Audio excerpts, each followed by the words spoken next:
Okay, yan mga kaibigan, welcome back ulit sa Rapido TV at ito na nga ang pangatlong hearing na ginawa ng Kongreso doon po sa prangkisa ng SMNI mga kaibigan.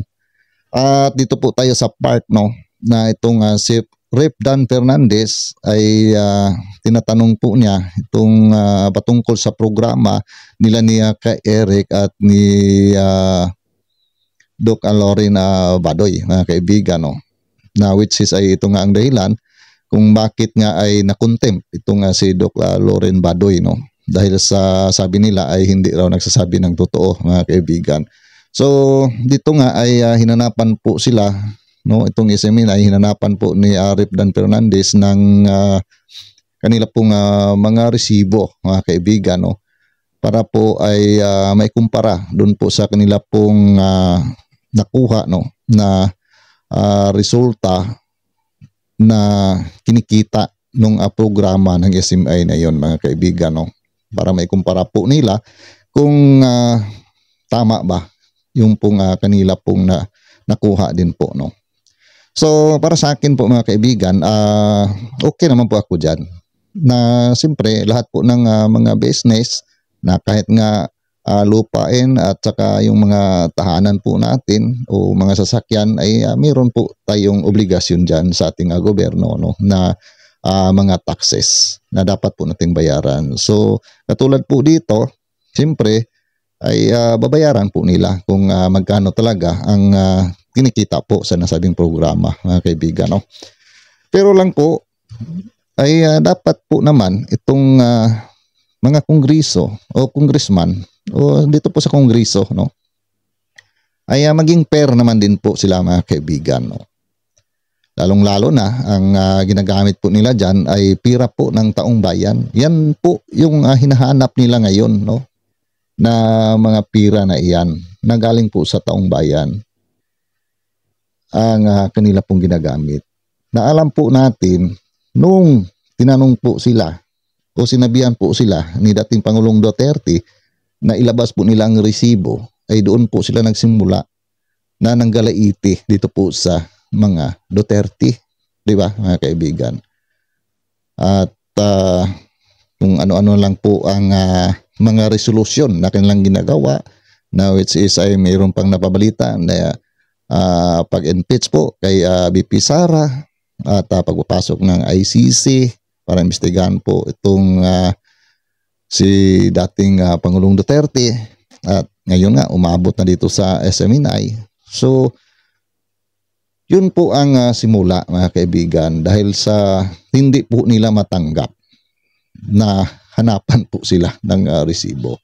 At dito rin kay Ka Eric, ito din po ang dahilan dahil nga doon sa sinabi o tinatanong o pinapatanong na totoo ba yung 1.8 billion na traveling expenses na ginamit po ni House Speaker, di ba, mga kaibigan? So sa akin, sa nasabi ko nga, wala po akong question dyan na hanapan po nila ng mga resibo itong SMNI doon po sa kanila pong mga revenues, sa kanila pong mga kinikita, mga kaibigan, di ba? Tama po naman. Pero sila po, sana itong ating mga magagaling po na mga congressman, congresswoman ay ipakita din po nila sa taong bayan kung saan po ba ginagamit ang pira ng taong bayan. Yun lang po naman talaga ang punot dulo po dito, kaibigan, di ba? So ayan, wag na po natin patagalin, natin po panoorin itong video na ito para sama-sama po natin na mabigyan ng ating mga opinion at komento. Thank you so much, Mr. Chairman. Finally. Mr. Chairman, I was asking for, in the last hearing, we asked Attorney Tolentino about the documents pertaining to the 2022 service, quiet mo pare, service contract, invoices. Silence is requested. The Honorable Dan Fernandez is speaking. Yeah, and all of the official receipts that was issued by SMNI in relation to all your revenues collection, and at the same time, the different schedule expenses that had been released by SMNI. So, ayan mga kaibigan, no? Mga receipt, invoices, sa mga expenses po na nagamit ng SMNI, na which is ay yun din po ang hinahanap natin sa kanila, mga kaibigan, di ba? So, sa nasabi ko nga, wala po akong question dito, nahanapan po nilang SMNI. Pero sana po sila ay magpakita din naman po, no, sa taong bayan ng kanila pong mga receipt sa mga pira na kanilang ginamit na pira po ng taong bayan. Unfortunately, Mr. Chairman, when I read these documents that they have submitted just now, it only pertains to 2023 and not on 2022. Thereby, we will be having problem with what we have discussed recently. I hope that you're listening, Attorney Mark. Ano? So, can we kindly show yung issues that I am pertaining to? Siguro, yung pong 2022 kasi, tinanong ko na po tulong last hearing. At tinanong po namin kung saan po nanggaling yung breakdown ng revenue po ninyo noong 2022. Kasi kumita po ang Suarosug ng 105 million noong pong 2022. Yes, Mr. Chair. So, ang sabi nyo, walang kinita ang pulso ng bayan doon, right? Walang sponsor. And the very reason why we cite Mrs. Badoy for lying is based on these revenues. And if we're going to move for a furlough, no, and not seeing in these documents those she mentioned in the last hearing pertaining to all those advertisers, we will be constrained to put her in the detention. Kasi nga, talaga nagsisinungaling siya. Dahil dito sa sinubmit nyo, I haven't seen Attorney Mark Tolentino. Wala akong nakita dito pertaining to the subject advertisers that she mentioned in the last hearing. Mr. Chair, Yes. we have no program pulso ng bayan, Mr. Chair. Meron tayo morning pero Only morning. Laban kasama ng bayan is the program of Badoy and kay Eric, not pulso ng bayan, Mr. Chair. Okay, doon sa laban ng bayan, she mentioned 3 sponsors, correct? Yes, Mr. Chair, but based on my information, she has no personal knowledge with that, Mr. Chair. So in other words, wala kayong sponsor doon. Yes, Mr. Chair. So she was lying indeed. Dahil sinabi niya meron. And you told us na wala. And that's the reason why we cite her for contempt. Is that correct? Yes, Mr. So, Chair. yeah, okay. So, in other words, kino-confirm pa rin ng mga dokumentong to na talagang wala na sponsor yung programa na kung saan siya ang host. That's why I answered, Mr. Chair, in our last hearing, Mr. Chair, that there was no advertisement, Mr. Chair. Okay. So, indeed, So I we were tried to correct correct, in us citing her for contempt. I tried Okay. to correct, Mr. Chair, Dr. Lorraine, Mr. Chair, in her answer. All right. Now, Attorney Tolentino, we asked for the documents sa 2023. Makikita po ninyo dyan, pakibalik lang yung slide. Kasi may revenue kayo ng 90 million, 105 million. 2022, Mr. Chair. 2022, oo. And trying to read yung inyo pong documents that were submitted, 13 contracts to na sinubmit nyo po ngayon. Total of 6.25 million ang totality nitong contract na to. So, if you're going to assess yung pong 2022, paano po kayo nag-arrive sa 90 million na revenue? Para lamang po sa inyo pong mga programa. Based on my personal knowledge, Mr. Chair, No, we're not asking your personal knowledge. What we're asking for is the documents that we asked in the last hearing. And precisely the reason why we asked for it, because we wanted to find out saan ang galing tong perang ito. that's why, Mr. Chair, we will submit that within the day, Mr. Chair, with respect to the receipt, Yes, Mr. you Chair. submitted is an agreement on 2023, not on 2022. We're asking for the 2022, 2021, but you gave us 2023. And today, paano namin, well, mabuti na lang, nabasa ko yung 13. Nakuha ko yung total, 6.25. Meron kayong kontrata, 100, 900, 135. Total ng 6.25 million for the year 2023. We are talking about 2022. And the total ng 2022 is 105 million. Explain to us, yan ang sinasabi ko. Explain to us the scheduled expenses and revenue that you have undergone. Kasi hindi po natin mako-comprehend kung saan ang galing tong perang to.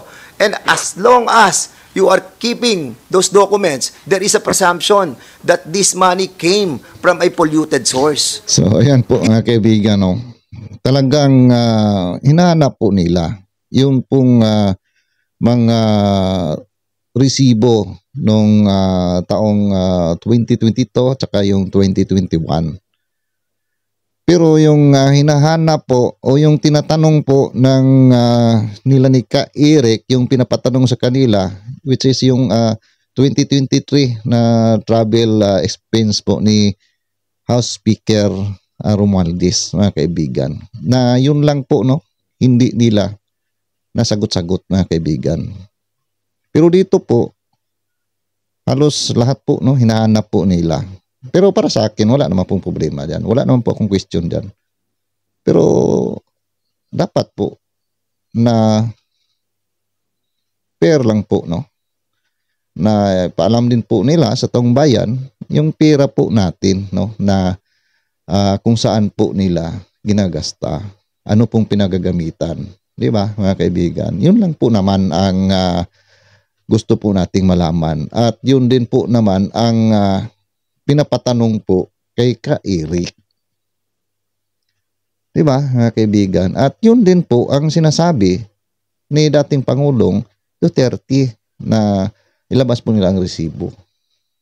So, sana po, no, itong ating mga honorable Congress ay maging fair lang po. Hindi po tayo galit sa ating mga congressman, congresswoman. Kasi trabaho naman talaga nila, no, na imbestigahan kung meron po talaga silang nakikita na mga nilalabag. Pero sila po sana,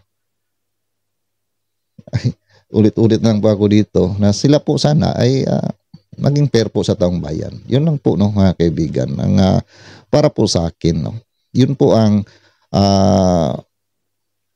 gusto po nating ipaabot dito po sa ating mga magigiting, magagaling na mga congressman, mga kaibigan, no? Kasi ang dali lang po nila mag-contempt ng tao, di ba? Pero sila mismo hindi po nila masagot-sagot ang simpleng katanungan po, di ba? Pero dito po grabe sila makapagtanong, no? Pero okay naman po yan. Kasi obligasyon naman talaga yan, no, ng mga Pilipino, lalong-lalo na po sa mga may business na katulad po dito sa SMNI na malaking network po ito, mga kaibigan, no. So kasi dito rin po kinukuha, no, yung mga gagamitin po natin sa ating pong bansa, no. So wala po akong question diyan. Para sa akin po wala po. Basta para sa akin po, yun lang po, no, na maging fair po sila sa atin po na mga mamamayang Pilipino. Yun lang po, no. Sana po maintindihan po ng ating mga Congress na ang taong bayan po ay gusto pong malaman kung saan po nagagamit yung mga pera na galing po sa taong bayan. Sana po, no, na hindi po matapos ang taon na ito ay maglabas din po sila. Hindi po yung salita lamang, no. Talagang mayroon pong mga resibo na ipapakita po nila, mga kaibigan, diba? So yun lang po, no, ang aking pong masasabi. So para po sa inyo, mga kaibigan, kung ano po yung mga komento po dito, so paki-comment na lang po sa ating comment section. At muli po ako ay magpapasalamat, no, sa inyong patuloy na pagsuporta, pagsubaybay sa aking mga ginagawa po ng mga reaction video. At kung nagustuhan po ninyo ang reaction video na ito, paki-like naman po at paki-share na rin po, no, kung mari. At ako po muli, no, ay magpapasalamat sa ating lahat na mga taga-subaybay, Luzon, Visayas at Mindanao, sa ating mga ka-OFW, at naway pagpalain po tayo palagi ng may kapal. At see you po sa next video ko. God bless all of us. Ingat lang palagi.